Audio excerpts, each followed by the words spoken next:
Good afternoon. Thanks for being here. I'm Lieutenant Terrence Matteo at the Sioux Falls Police Department. Sam earlier this morning put out some information on a death investigation for an infant child that we were working on since Saturday.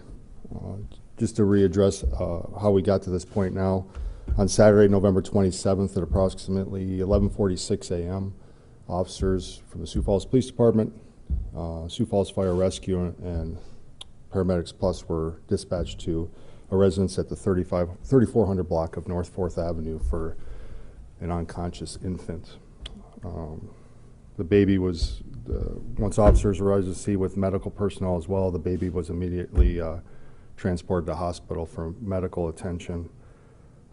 Some things on scene seemed consistent that assault may have occurred, and that also includes injuries that were sustained by the child.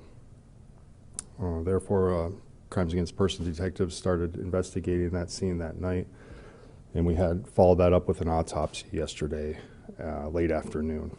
As a result of that autopsy, the preliminary report shows that the child, in this case, his name is Daxton Castamore, and his date of birth is October 2nd of 2021. He was 7 to 8 weeks old.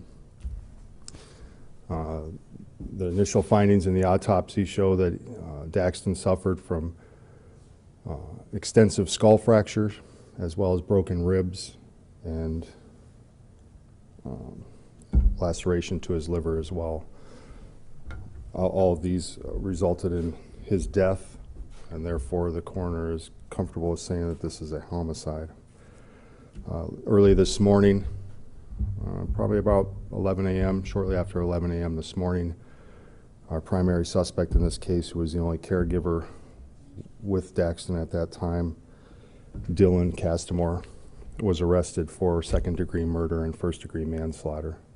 He's currently in our custody. There's not a danger to anybody in the public.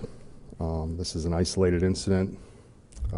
Thankfully, it's isolated. It doesn't occur very often here in Sioux Falls. And he's currently in the investigative process for other search warrants to be executed as well on his person. I'm going to open it up to questions because I know most of you have the affidavits and things like that as well. So I'll answer some questions if you have those. Was he arrested at the home, or where was he arrested at? He was arrested at a relative's home here in Sioux Falls, in northeast Sioux Falls. Has he been cooperative with the investigators? Define your as cooperative as. As cooperative as one can be in the situation. He's I can't say how cooperative he's being.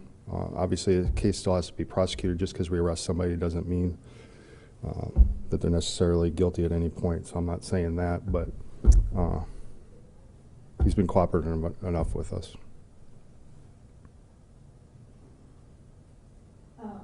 So yesterday, the crime statistics were released for the city, and like homicides are obviously down, but with this added homicide, like, do you know, are statistics still trending downward, or looking at an upward trend, or have you just not been looking at the statistics quite yet? No, we do look at statistics often.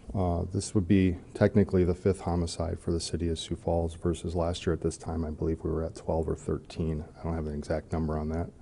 I believe it was 12 or 13 at this point last year. We do have 2 vehicular homicides as well. But as far as the crimes against persons sections, we're investigating 5. The other are traffic-related crashes that resulted in charges for those. If you're thinking of the one on Arrowhead and Highway 11, I believe that is where that occurred. As far as trends, we can't predict homicides, and you can't predict. There's no trends to say that this is when a homicide's going to occur or not. They happen when they happen, and we investigate them the best we can when they do happen. And is anybody else going to face any charges in this case? And also, who had custody of the child at the time? There was maternal and paternal custody between both parents. I would say, as far as additional charges, there may be some for Dylan Castamore in the future. As far as any others, I can't speak to those right now. Yes, sir. Nothing. He was the only person that was found at the home at the time. That's correct. And what kind of injuries, one more time, the baby suffered? Yep, so he suffered from fractured skull, laceration to his liver, and numerous broken ribs. And he was about 7 weeks old. 7 to 8 weeks old, just past 7 weeks old. I would just say that the injuries were very extensive and would shock most people. I know there's a great deal of officers that responded to the scene as well as fire and EMS. Thankfully it's something we don't see every day, but it shocks a lot of people, and there's a lot of people that put a lot of the best work that we could to speak for Daxton today, and that's how we got to this point.